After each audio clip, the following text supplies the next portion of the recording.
আজকে আমি খাবো ঠান্ডা ঠান্ডা খাবার সারাদিন। তাই তো সকালবেলা উঠে গরম গরম ওয়েদারে ঠান্ডা খাবার দিয়ে ব্রেকফাস্ট করার জন্য চলে এলাম একটা সুপার মার্কেটে।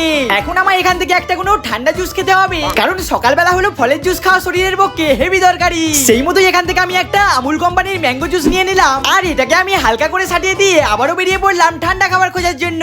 পাড়ায় ঢুকতেই দেখতে পেলাম একজন ঠান্ডা ঠান্ডা চার্জ খাচ্ছে, তাই তো ওর কাছ থেকে এটা ফ্রিতেই সাটিয়ে দিয়ে চলে এলাম আমরা একটা মুদিখানার দোকানে।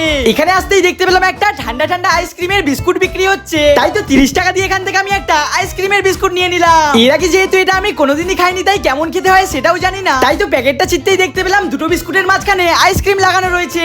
তাই তো এটাকেও আমি হালকা করে সাজিয়ে দিয়ে নিজে হাতে একটা কোল্ড ড্রিঙ্কস বানাতে শুরু করলাম। প্রথমেই আমি বেশ কয়েকটা জাসেলি লয়েন্স দিয়ে তার উপর দিয়ে বরফ দিয়ে দিলাম, এরপর ওর মধ্যে একটা লিচি ড্রিঙ্কস দিয়ে ওপর থেকে আমি জলজিরা দিয়ে দিলাম। তো ভাই এই গরমে আমি একটু লিচি ড্রিঙ্কস খাই। তোমরা রমি ব্লগস এর জন্য চ্যানেলটা সাবস্ক্রাইব করে দিও।